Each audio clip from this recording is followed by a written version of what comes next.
जय जगन्नाथ सांग मैंने तो आज आलुदम खायापे बहुत ही इच्छा है। तो बापा को भी कहीदेली तुम टे बजार से छोट छोट आलू देखिए नहीं आसो आलुदम बापा आलू भी आणिक देते सकाल सकाल। तो एपटे आमर चुली रे से आलू को भल से धोईकी आम सीझा बसईलु।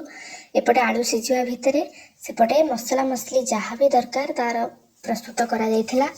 मसला मसली रे आमे अदा रसुण जीरा धनिया लंका एसबू बाटिदवा। जीरा धनिया को मु सकाळे भेदे भी देइथिली। भेदी गले टिके जेहेतु भलसे सीटा बाटी हबो नल नाही गोटा गोटा खंडी खंडी टाइप रही जिवो। तो किसी समय पूर्व भेदे देले सेटा भलसे पेस्ट हो जाए। तो जीरा धनिया अदा रसुण ता सह किछि लंका सांगरे बाटिदवा। आमर आलू भी सीझी गलानी। तो तरकारी एवं जोगड़ा हो तरकारी जोगड़ापी किसी तेल तेजपत्र जहाँ भी शुखला मसला आप रखिथे पकईदेवे टी जीरा छुक मारिदेवे। तापर पियाज कटा हो रखि आम आमर 4टा कि 5टा पियाज कटा हो रखाई। कटा पियाज दिया हुए बटा पियाज आप देपारे किंतु आम घर कटा पियाज यूज हुए।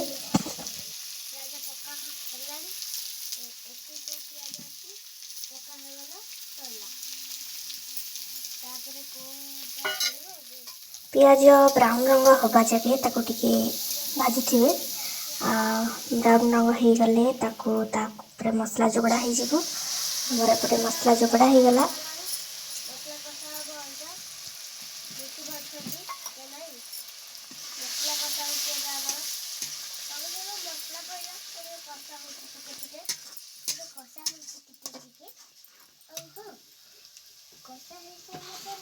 मसला रे आमर बेसी किसी यूज हुए गुंड मसला बाकी जहाँ हलदी लुण ए जहाँ पड़ियार अच्छे पड़ो बस से ही।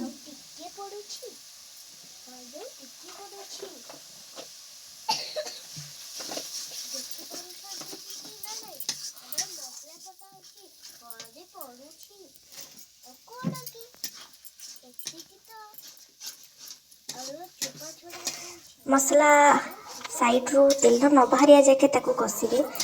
मसला कषा जिते हम से तरकारी टेस्ट हम भल से कषा ना तरकारी टेस्ट जमा भी आसब ना।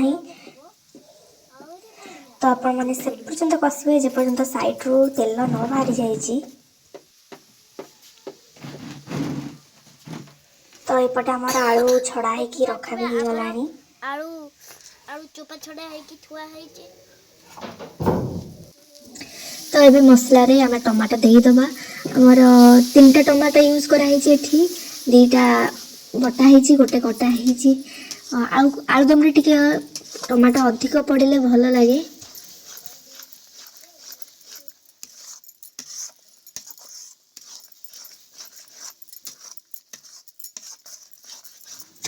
तो एपटे आमर मसला बहुत भल से कषि भी हो गलानी। साइड रू टिके तेल बाहरिया स्टार्ट भी हो गलानी।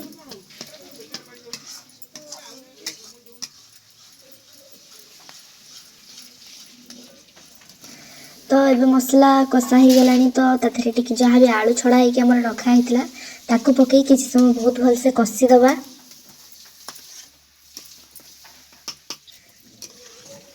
तो एपटे आलू आमर कषा हो मसला सहित भलरे तरकारी अपेक्षा ये जो कषारे जो आलूटी पड़े था सी बहुत भल लगे।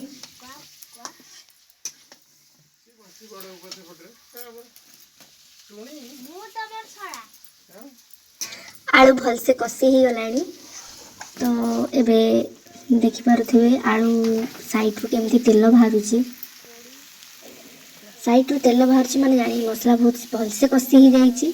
तो ये आम पानी देदबा। गरम पानी थे तो यूज करेंगे आगे तरकारी स्वाद बढ़।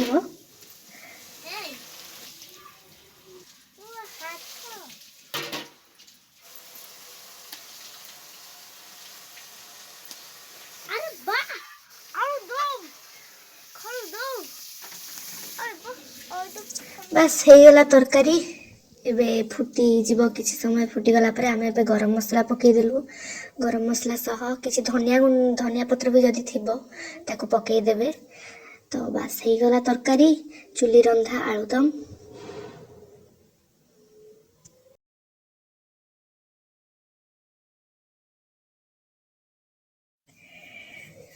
तरकारी भी चुली ओह्लाइगला आमर कदली पत्र बढ़ा होता किसी गरम गरम भात तरकारी खटा और पापड़ आठू सुस्वाद जिनस किसी भी ना। तो आज एतिकी ही रही।